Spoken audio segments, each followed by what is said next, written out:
Amém. Graça e paz a todos. Boa noite, mais uma vez. Abra sua Bíblia comigo em Gênesis capítulo 7.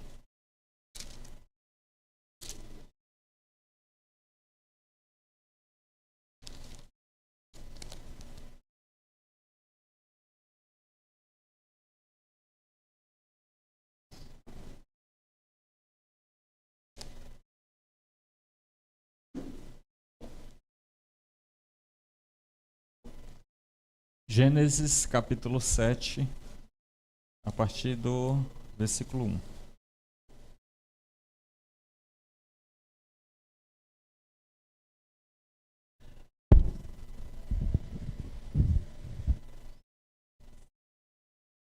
Versículo 1.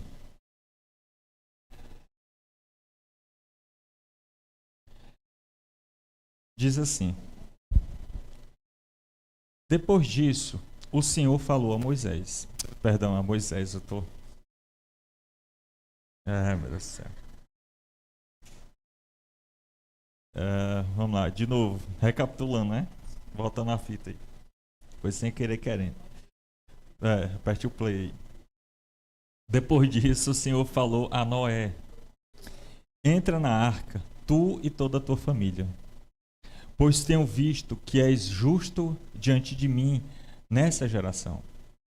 Leva contigo 7 casais de todos os animais limpos, o macho e sua fêmea.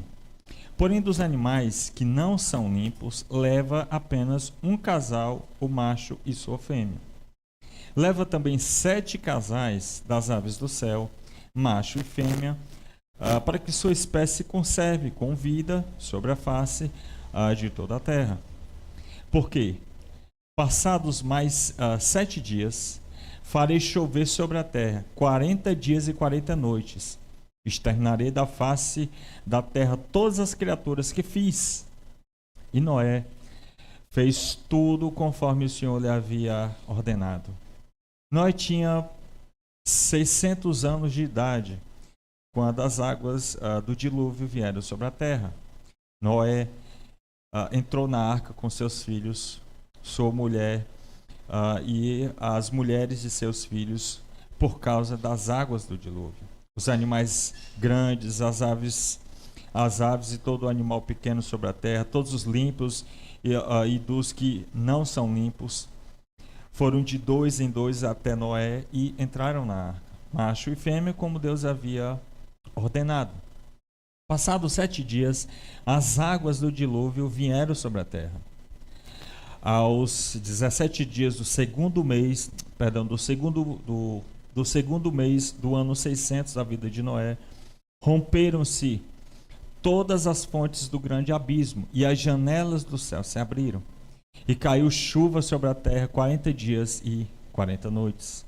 Nesse mesmo dia, Noé entrou na arca, juntamente com seus filhos Sem, Cã e Jafé, com sua mulher e as 3 mulheres de seus filhos, e com eles todo animal selvagem segundo a sua espécie, gado segundo a sua espécie, todo animal rastejante que se arrasta sobre a terra segundo a sua espécie, aves segundo a sua espécie, pássaro e tudo o que tem asa.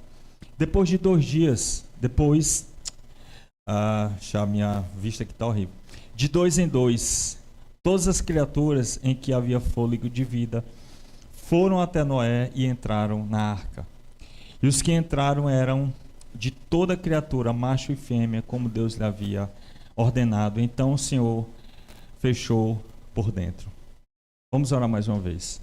Senhor, executou a palavra, fala conosco, abre a nossa mente, nosso coração, para que possamos não somente entender a tua palavra, mas aplicá-la em nossas vidas, para que glorifiquemos a ti, para que honremos o teu nome. Ouve nossas orações e recebe mais uma vez o nosso culto a ti. Em nome de Jesus. Amém. A vista aqui está horrível, né? Acho que é porque, como eu estou... Desde a semana passada eu estou tentando terminar o trabalho da faculdade, e aí Vou em cima do computador, né, direto, né, e tô sem óculos, né, para variar. E aí tá ruim. Às vezes embaça, às vezes embaralha, mas enfim. Vamos lá, né? Como é que a gente vai fazer, né, para a gente compreender um pouco melhor? Eu vou dividir a nossa reflexão dessa noite em 3 partes, que são elas.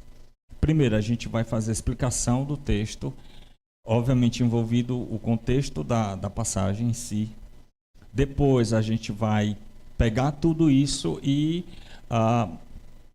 ver o que o Novo Testamento traz com relação a tudo que a gente vai ver nessa primeira parte, né? Então, a gente vai ver as implicações disso no Novo Testamento. E a terceira parte, no terceiro momento da nossa reflexão, a gente vai com algumas aplicações do que a gente visualizou no texto. Muito bem, vamos lá, né? Porque senão não dá tempo. Como a gente sabe, o homem caiu, né? Toda a humanidade, no capítulo 3 aí de Gênesis, caiu. Deus estabelece um padrão para a humanidade. E essa humanidade, capítulo 3 de Gênesis, desobedece a Deus e se afasta de tudo aquilo que Deus deseja para eles. E com isso o homem vai decaindo. Tanto no que se refere à sua espiritualidade, ou seja, à sua proximidade com o Criador, quanto da sua moralidade. Acho que dá para ler. A humanidade se tornou tão ruim, ela vai ferir todo aquele padrão, por exemplo, Gênesis capítulo 1, versículos 26 e 28, diz que o homem ele é a imagem de Deus, portanto ele representa quem Deus é, santidade, bondade, fidelidade, tudo isso está embutido ali, na imagem de Deus. No entanto, o homem borra isso, o homem fere, ele mancha, ele desfigura essa imagem. E o resultado disso é, obviamente, a degradação do ser humano. E aí o que vai acontecer? Essa degradação ela é destruidora, ela é perversa. Ao ponto, por exemplo, capítulo 4, você tem aí, mais especificamente no versículo 8, você tem Caim que mata o seu próprio irmão. Por motivo banal. Mas não para por aí. Essa degradação ela vai aumentando, ela vai piorando, ela vai tornando o ser humano pior do que ele já é. E aí? Deu certo. É porque eu botei aqui, mesmo na pontinha, aí quando eu falei, puf. Aí, viu? Vou falar em Caim, caiu mesmo, né? Então, o que acontece? Isso vai piorando. Ainda no capítulo 4 de Gênesis, mais precisamente no versículo 23, Lameque mata 2 homens. Simplesmente um porque o feriu e o outro porque pisou nele. Perceba que a maldade ela vai se tornando banal, né? Ao ponto de alguém matar outro por nada. Banalidade, isso vai piorando. A maldade do ser humano é tão grande que, por exemplo, capítulo 6 de Gênesis, versículos de 6 a 7, Deus olha para essa humanidade e percebe que tudo que há no ser humano, por exemplo, versículo 6, o Senhor viu que a maldade do homem sobre a terra era grande, que toda a imaginação dos seus pensamentos, o seu coração era continuamente mau.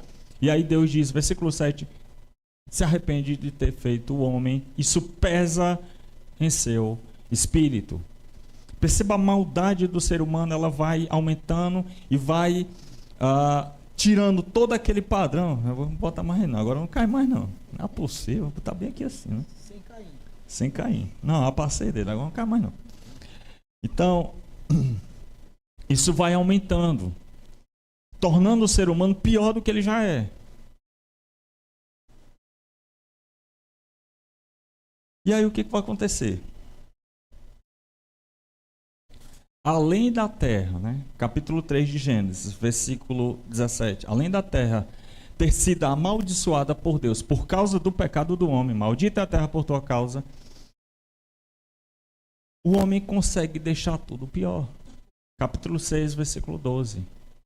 O homem deixa isso pior. A sociedade no qual ele está inserido, ela se torna perversa, maldosa.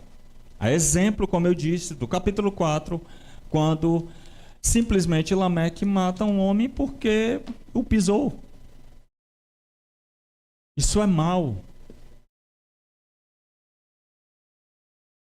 Então, é esse o contexto de toda a maldade do ser humano, de toda essa perversidade, degradação humana, que Deus, capítulo 6, versículos de 13 a 14, Deus manda Noé construir uma arca. E mais uma vez, o motivo: maldade do ser humano.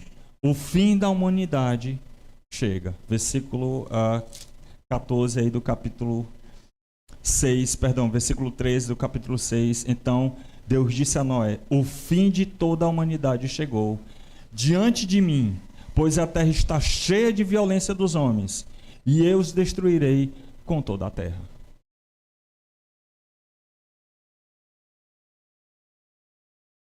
Quando a maldade ela chega no apogeu, vamos dizer assim, no ápice de crueldade humana, de perversidade humana, de degradação mesmo humana, o resultado disso é juízo.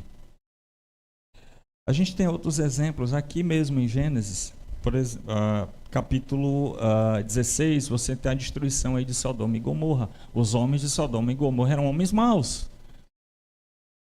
Você tem Gênesis capítulo 15, versículo 16, quando Deus diz a Abraão que o povo vai para o cativeiro e vai ser tirado de lá. No entanto, isso só vai acontecer quando a medida da maldade chegar àquele ponto, no topo, no apogeu dela. Deus então vai tirar os moradores daquela terra. Uma expressão interessante que você encontra em Levítico capítulo 18, versículo 24 e 25, que Deus diz que a terra, por causa da contaminação do homem, ela está tão degradada, está tão pervertida. E aí Deus vai julgar aquela terra, Deus vai trazer juízo para aquela terra. E o resultado desse juízo é: a terra vai vomitar seus homens, ou a terra vai vomitar seus moradores. É exatamente o que está acontecendo aqui. O juízo de Deus sobre a humanidade recai sobre essa maldade aqui do homem. É como se a terra toda vomitasse seus moradores. Em outras palavras, os expulsasse de lá. Daí você tem exemplos, catástrofes, você tem inundações, pestes, aquecimento global e tantas outras coisas que a gente poderia nomear aqui. É como se toda a terra estivesse expulsando seus moradores, devido à maldade do ser humano. E aqui vem outro ponto interessante. A maldade do homem, ela não afeta somente o ser humano em sociedade, ela afeta também toda a criação. A criação geme por causa da maldade humana. Ela afeta também essa criação. Então, é isso que está acontecendo aqui. Para a gente entrar no capítulo 7. Esse é o contexto que está inserido aqui a construção da arca. A maldade humana, a degradação, o afastamento de todo o padrão moral que Deus estabeleceu para a humanidade, que é representá-la como servos, representá-la A humanidade toda é tida como representante do Criador. Deus é santo, Deus é justo, Deus é bondoso. Nada disso havia na terra. E aí o que vai acontecer? Capítulo 7. Deus ordena que Noé construa uma arca. E aí no capítulo 7 você tem aqui finalmente a entrada de Noé na arca. Capítulo 7, versículo 1. Depois disso, ou seja, de tudo que Deus havia falado para Noé, a construção da arca, como ela deveria ser, o motivo que levou Deus a trazer esse dilúvio para a terra. Depois disso, o Senhor falou a Noé, pautou com o nome de Moisés aqui faz tempo, não sei porquê. Entra na arca, tu e toda a tua família, pois tenham visto que és justo diante de mim nessa geração. Noé é a semelhança de Daniel, né? Daniel capítulo 1, versículo 18. Ele decide firmemente em seu coração em não se contaminar com as iguarias do rei. A semelhança que Noé decide servir a Deus mesmo diante de uma sociedade tão ruim, tão corrupta, tão decadente.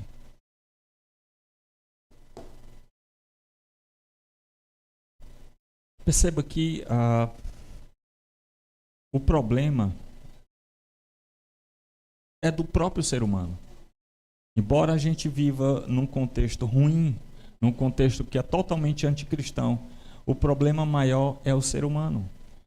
Aqui Noé está vivendo no meio de uma sociedade extremamente corrupta, mas mesmo assim ele é justo diante de Deus. Ele não se amolda aos padrões do mundo no qual ele estava ali inserido.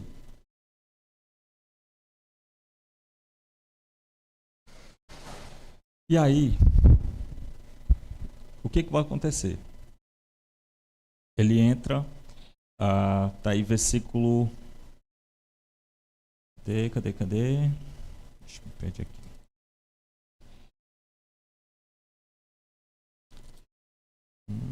Aqui, versículo 7. Ele entra na arca com seus filhos por causa do dilúvio que ocorreria, né? Outro ponto aqui interessante do próprio texto é que a própria construção da arca seria uma espécie de mensagem, né? uma mensagem, vamos dizer assim, explícita para o povo. Embora não fosse alguém chegando ali pregando, olha, se arrependa de seus pecados, mas a arca seria uma espécie de um aviso para todos aqueles que estivessem ali. O que vai acontecer conosco? A arca está aqui, representando essa mensagem. Se vocês não se arrependerem, juízo de Deus virá. É como se fosse uma mensagem visual, não falada, mas visual. No mínimo, um negócio gigantesco daquele dali, sendo construído por Noé. Talvez gerariam para eles, por exemplo, curiosidade. Por que ele está fazendo isso? A resposta: se vocês não se arrependerem, juízo de Deus virá. Então a arca que estava ali representava, pelo menos de certa forma, essa mensagem visual de Deus para o povo. Para que esse povo se arrependesse de seu mal, se arrependesse de seu pecado. E como resultado, deixasse de praticar tanta iniquidade, tanta maldade na própria terra. A arca, portanto, seria essa mensagem visual. Primeiro, de juízo, mas ao mesmo tempo, de graça. A arca salvaria Noé e toda a sua família ali.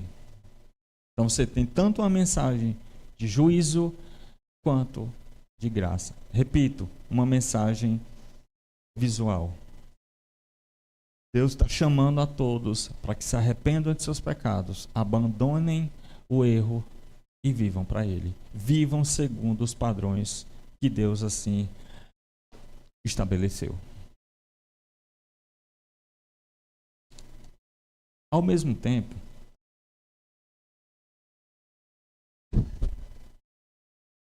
a construção da arca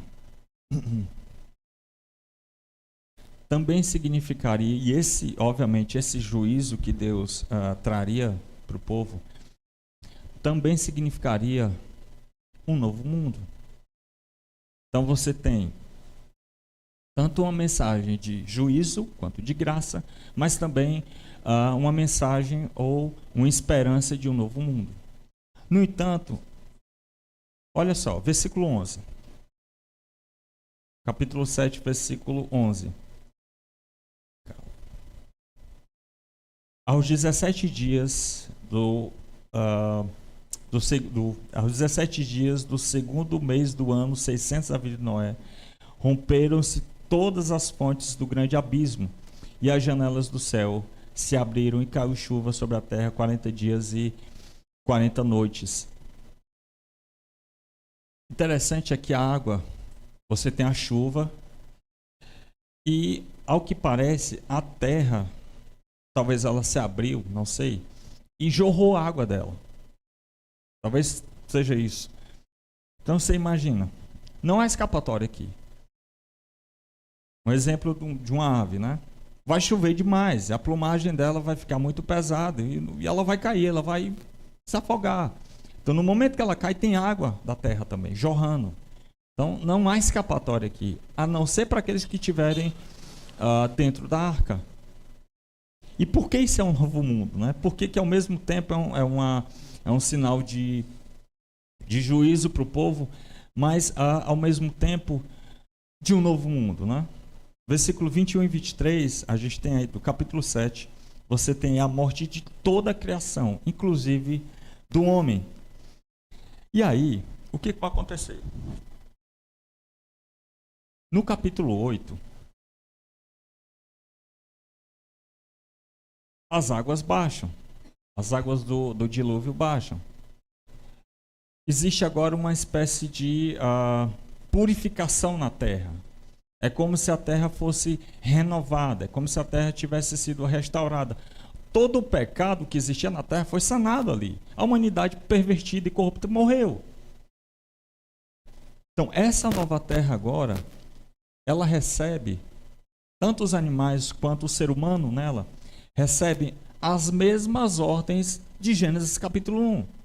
Por exemplo, os animais, Gênesis capítulo 1, versículo 22, é dito para eles que eles devem multiplicar e frutificar e multiplicar e encher a terra.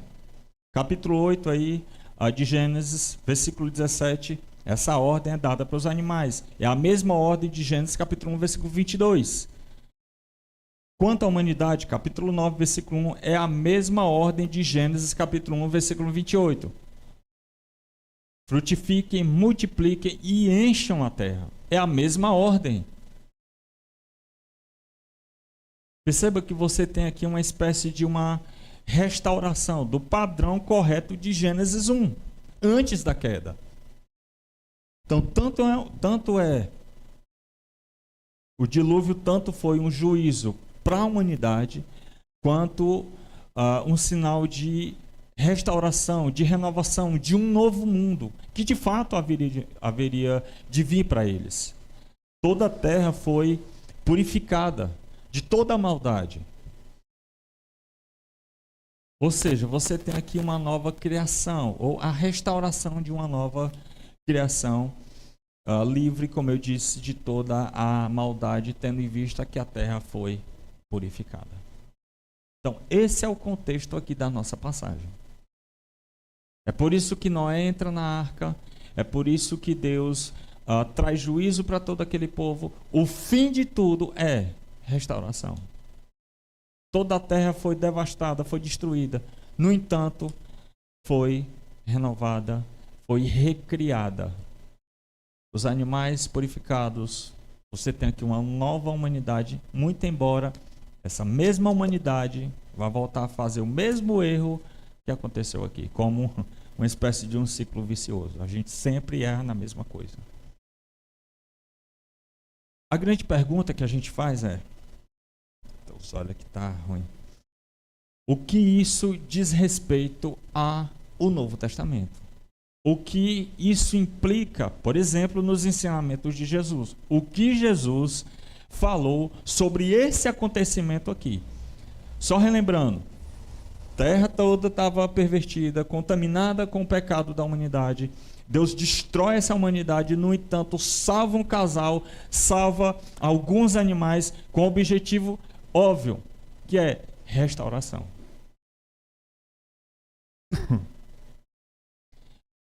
Vá comigo para Mateus capítulo 24.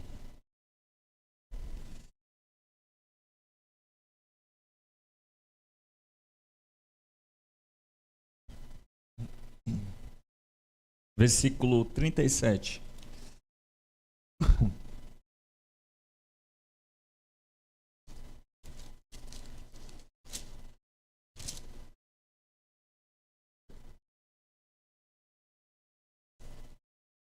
Mateus capítulo 24, você tem aqui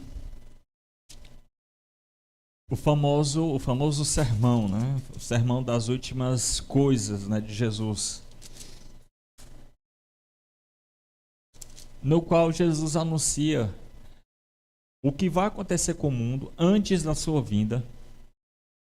Anuncia sobre falsos profetas, sobre a própria maldade do ser humano antes da sua vinda. Versículo 37. Olha a condição aqui da humanidade.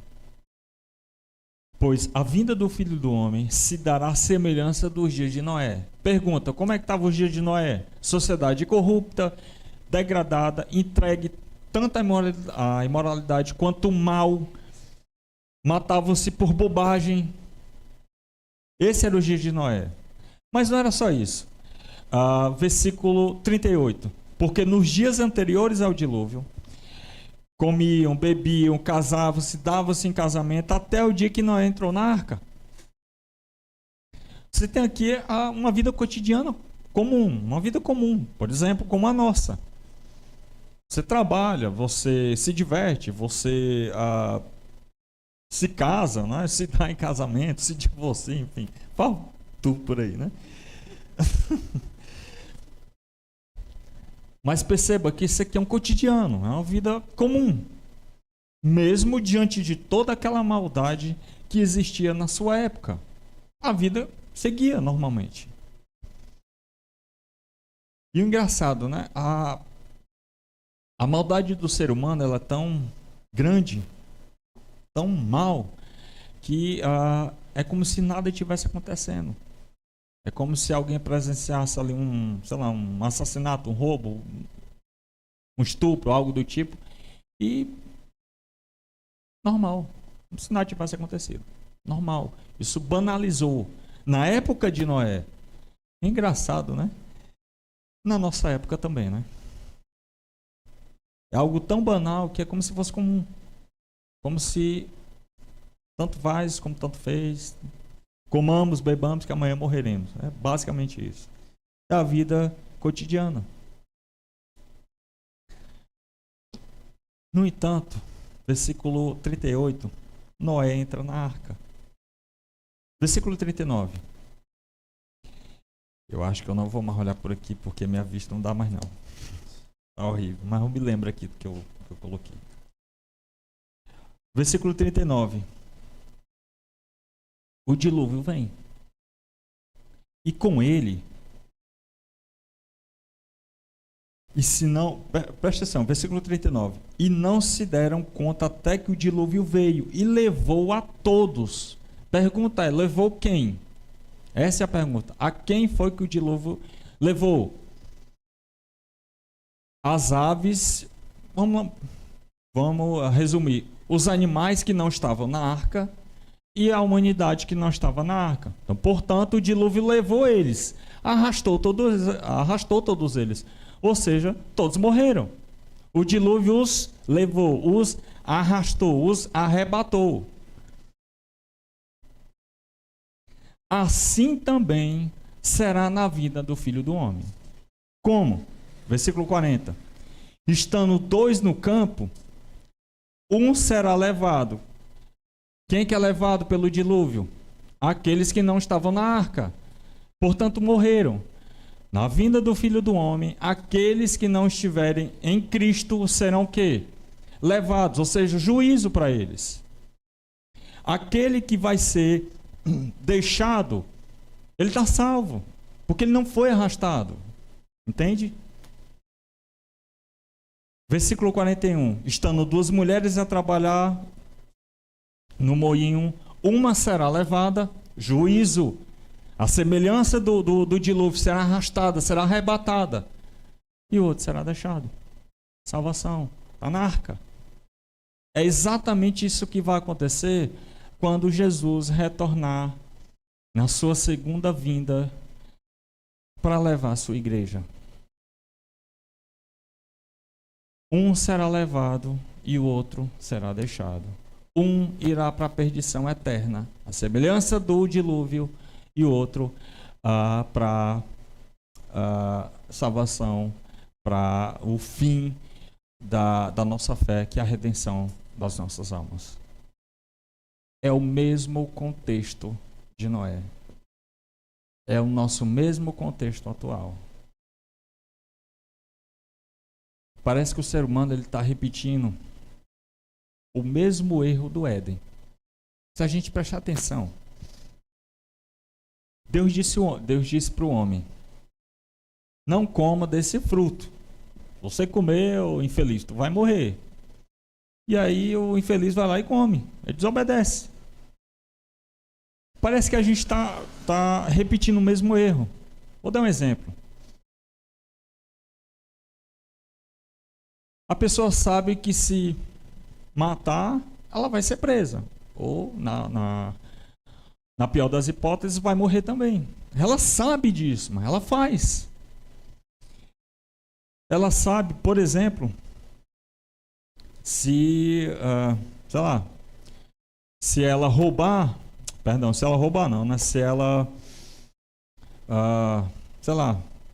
estuprar alguém, como infelizmente é comum hoje, isso acarretará para ela não somente cadeia, como o ódio geral da sociedade e até mesmo coisas ruins no presídio no qual ela vai estar, mas ela comete aquilo. É como se fosse uma inclinação tão natural do ser humano para a maldade que a consequência dele não há importância, vale a pena correr o risco. Parece que isso é uma repetição do Éden. Deus disse para o ser humano: me obedeça e você viverá. O homem prefere correr o risco das consequências de sua maldade. É como se ele seguisse a si mesmo e não o próprio Deus. Parece que a gente está cometendo os mesmos erros sempre. Sabemos o que é certo, mas não fazemos. É o que Deus disse para o povo, né? Deuteronômio, capítulo 28. Se não me foge a memória. Ponho diante de vocês a bênção e a maldição, a morte e a vida. Conselho de Deus: escolhe a vida. O homem escolhe a vida? Não, ele escolhe a morte. Ele vai para a idolatria. E Deus disse: se vocês forem para a idolatria, vocês vão morrer. Vocês vão sair da sua terra, vocês vão para o cativeiro, vocês vão sofrer. E o homem prefere escolher isso. Parece que a gente comete o mesmo erro do Éden. O mesmo contexto que Jesus narra aqui para a gente, da sua época, da época de Noé, se enquadra na nossa época. É o mesmo contexto. Quanto maior a maldade do ser humano, quanto mais degradado o ser humano estiver, mais próximo do juízo de Deus ele vai estar. Gênesis 15. Deus diz para Abraão, né? Por que eu não vou? O seu povo, ele vai para o cativeiro, vai passar 400 anos no cativeiro. Depois disso eu vou tirar eles.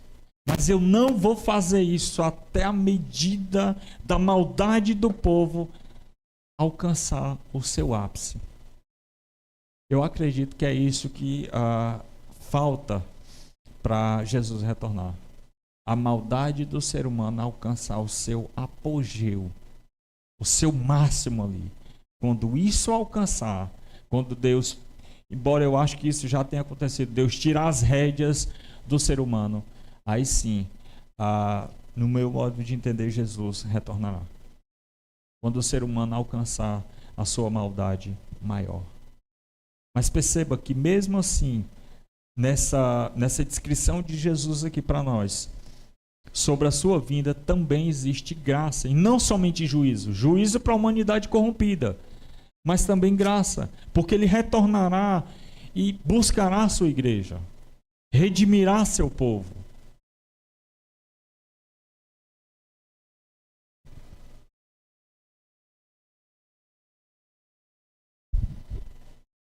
Ele salvará o seu povo dessa geração corrupta, assim como aconteceu na época de Noé. Tudo será restaurado. Semelhante aconteceu nos dias de Noé. Eis que faço novos céus e terra, né? Apocalipse capítulo, acho que é 20 ou é 21. Quando João olha e vê a cidade santa descendo, né? E aí ele diz, 21, né? Eis o tabernáculo de Deus com o homem. Deus será seu povo e Deus será o Deus deles. Eles serão o povo de Deus. Não haverá mais morte, nem lágrima, nem dor, nem pranto, porque Deus enxugou dos seus olhos toda lágrima, toda dor, todo sofrimento. Tudo passou. Isso é graça. Mesmo aqui, quando Jesus retornar, há juízo para a maldade, mas ao mesmo tempo, graça para o seu povo. O que fica de lição para a gente? E aí eu entro aqui na terceira parte para a gente encerrar, se eu consigo pelo menos ver.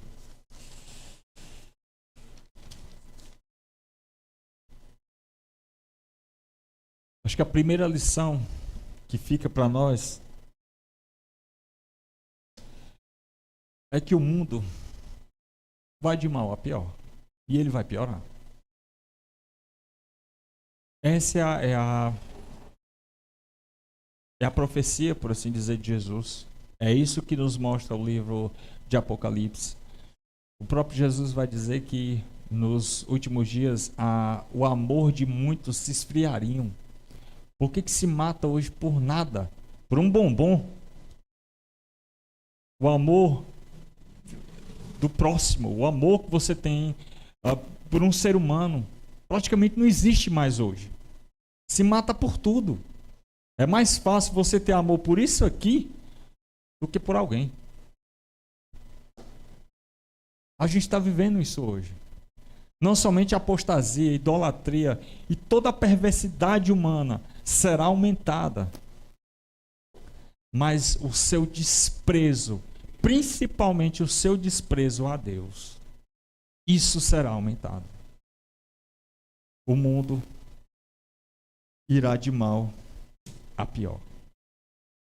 Segunda lição que a gente vê, a semelhança da arca, nós temos o Evangelho como uma mensagem de Deus para o povo. A diferença da arca é que a arca era uma espécie de uma mensagem visual.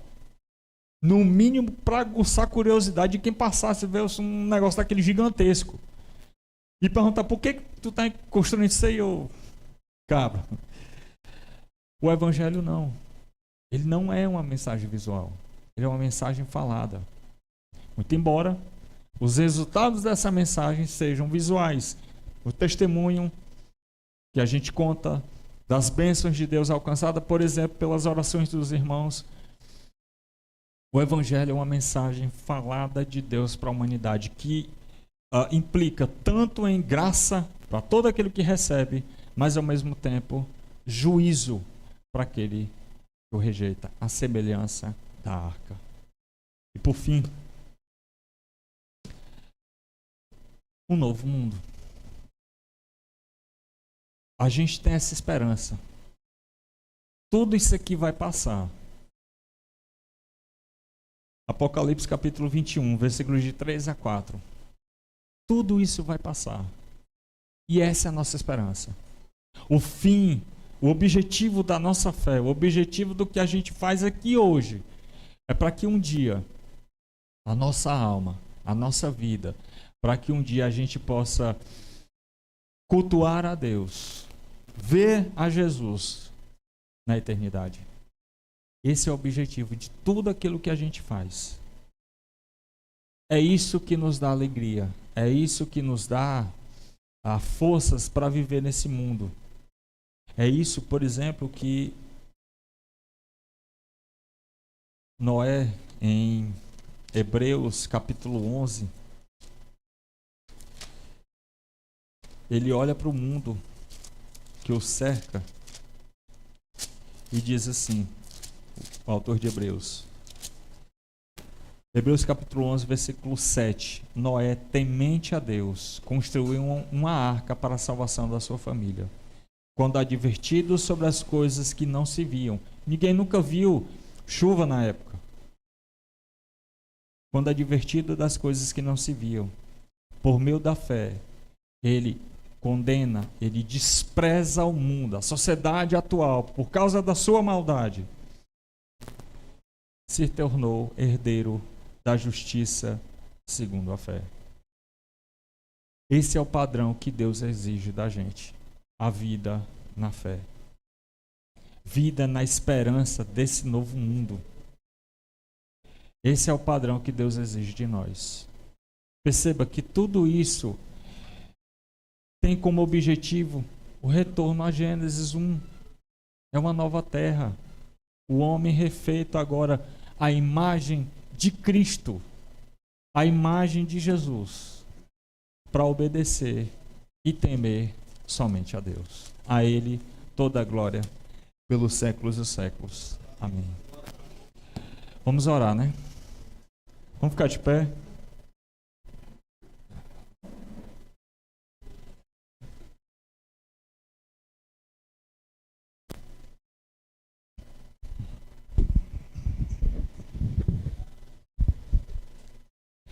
Oremos. Senhor, agradecemos a Ti por Tua palavra, agradecemos a Ti pelo Teu servo Moisés, pelo Teu servo Noé, pelo Teu Filho amado Jesus. Agradecemos a Ti por Tua palavra, que tudo que foi escrito aqui é para nós, para que a gente possa viver a Tua verdade, seguir o Teu padrão.